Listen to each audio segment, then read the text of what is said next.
न्यूज़वुड, खबर भरोसे की।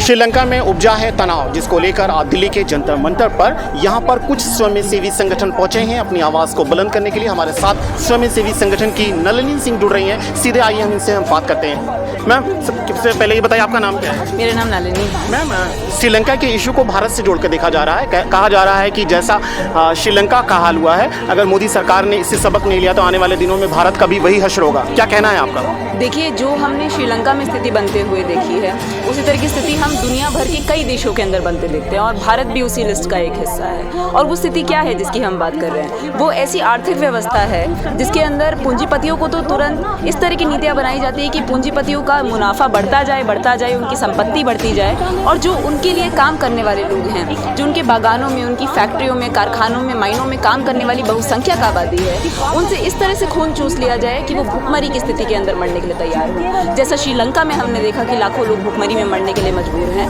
वैसा ही हम भारत में देखते हैं। यहाँ तक कि सरकार के खुद के आंकड़े बताते हैं कि भूखमरी, गरीबी, न्यूनतम मजदूरी से नीचे रहने वाले लोगों की संख्या तीव्र गति से बढ़ती जा रही है। तो जो श्रीलंका के अंदर स्थिति बनी है, जिस तरह से अंतर्राष्ट्रीय मुद्रा कोष के ऊपर उसका डिपेंडेंस बना के उसको देश के अंदर से सारे रिसोर्सेज को खींचा गया है, उसी तरह की स्थिति हम यहाँ पे भी देखते हैं। और ये बिल्कुल कहना गलत नहीं होगा कि जैसी स्थिति श्रीलंका में बनी है वैसा भारत में भी बनना कोई बेमानी बात नहीं है। तो श्रीलंका के अगर भारत से आप कंपेयर करती हैं तो भारत की इकोनॉमिक कंडीशन श्रीलंका से काफ़ी बेहतर है। फिर ऐसे कैसे आप कंपेयर कर रही हैं कि श्रीलंका का हाल भारत का होने वाला है? देखिए, जब हम इकोनॉमिक कंडीशन बेटर होने की बात करते हैं तो इसके अंदर हम कौन से आंकड़ों को एनालाइज कर रहे हैं? किसकी इकोनॉमिक कंडीशन बेटर है, ये भी एक बहुत ज़रूरी सवाल है। हम ये देखते हैं कि सरकार की खुद की अभी एक रिसेंट रिपोर्ट आई थी जिसके अंदर ये पता चला कि भारत के अंदर टॉप 10% के अंदर वो आदमी है जो 25,000 रुपया महीना कमा रहा है। तो ये सोचने की ज़रूरत है कि 25,000 रुपये कमाने वाला आदमी अगर टॉप 10% के अंदर है तो 90% इस देश का आखिर रह कैसे रहा है, जिसको हम न्यूनतम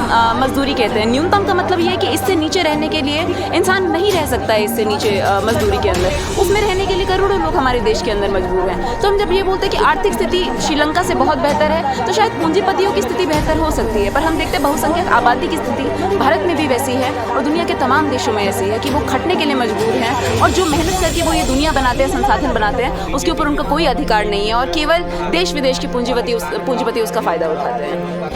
जी मैम, जिस तरह से श्रीलंका के हालात बने हुए हैं, आपने देखा है कि वहाँ पे की जो जनता है वहाँ ने पार्लियामेंट पर वहाँ पे जाके धावा बोल दिया, और ठीक है, और वहाँ के जो ये गोटबाया है और उनके जो दोनों भाई थे उनको भागना पड़ा देश से छोड़कर। ऐसी हालात में आप भारत के जो नागरिक हैं उनसे क्या कहना चाहेंगे? देखिए, भारत के नागरिक से हम यही कहना चाहेंगे कि जब शोषण और उत्पीड़न इस हद तक बढ़ जाता है कि हमको शिक्षा, खाना, साफ पानी, स्वास्थ्य सेवाएं जैसी मूलभूत ज़रूरतों से भी वंचित कर दिया जाता है, तो ऐसे में जब हमारा सरकार के प्रति अविश्वास बढ़ता है, जब हमको ये पता है कि ये व्यवस्था और ये सरकार हमारे लिए काम करने के लिए नहीं है, तो हमारे लिए ये बहुत ज़रूरी हो जाता है कि हम संगठित हों, कि हम इस तरह की संगठनों से जुड़ें जो इस व्यवस्था के खिलाफ बात करने के लिए तैयार है, जो नई तरह की व्यवस्था के बारे में सोचने के लिए तैयार है। क्योंकि जो इंसान इस देश के अंदर मेहनत कर रहा है, क्या उसका कोई अधिकार नहीं है इस देश के संसाधनों के ऊपर? तो इस तरह की व्यवस्था जब तक नहीं बनेगी तब तक भारत के लोगों की ये ज़रूरत है कि हम भी श्रीलंका के और तमाम दुनिया भर के इतिहास में हुए कई संघर्षों से हम भी प्रेरणा लें और हम संगठित होकर इस व्यवस्था के खिलाफ और भी जोर से आवाज़ उठाएं और हम एक इंटरनेशनल सॉलिडारिटी बनाएं। हम एक अंतर्राष्ट्रीय स्तर के ऊपर मेहनतकश वर्ग है जो श्रीलंका में भी लड़ रहा है, जो भारत में भी लड़ रहा है, जो तमाम देशों में लड़ रहा है, और वो बॉर्डरों से बटा हुआ नहीं है, क्योंकि हम जो अपनी परिस्थितियाँ हैं उनके कारण हम एक ही हैं। जो मेहनतकश वर्ग है वो शोषित है और शोषित होने के नाम पर पूंजीपति वर्ग के खिलाफ उसको दुनिया भर में उठने की जरूरत है। मैम, मेरा लास्ट एक क्वेश्चन है, आपको किन हालात से आपको लग रहा है कि श्रीलंका जैसे हालात भारत के धीरे धीरे आने वाले समय में बन सकते हैं? देखिए, हम देखते हैं कि बड़ी स्तर के ऊपर निजीकरण देखने के लिए मिलता है हमको।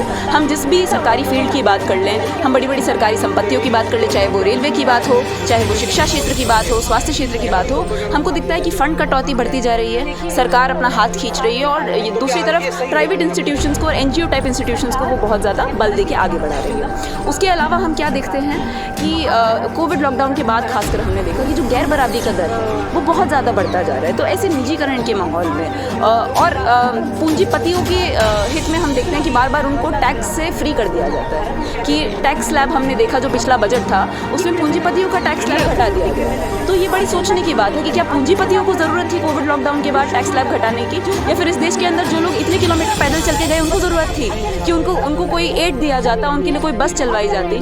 तो जो जनता का आक्रोश है सरकार के प्रति वो हम देखते हैं कि श्रीलंका में और भारत में एक ही तरह से बढ़ रहा है, और केवल यहाँ नहीं दुनिया भर में हम देखते हैं कि जनता का आक्रोश जो है जो उसको और ज़्यादा गरीब और शोषित होने पर मजबूर किया जा रहा है उस व्यवस्था के खिलाफ बढ़ रहा है। और हम ऐसी आशा करेंगे कि श्रीलंका के संघर्ष से हम भी प्रेरणा लेके इस तरह का एक व्यवस्थित बड़ा संघर्ष करने में हम कर पाएंगे। नमस्कार, अगर अभी तक आपने न्यूज़ वुड चैनल को सब्सक्राइब नहीं किया है तो प्लीज बेल आइकन पर क्लिक कर और इस चैनल को सब्सक्राइब करें और देखते रहें न्यूज़ वुड, खबर भरोसे की।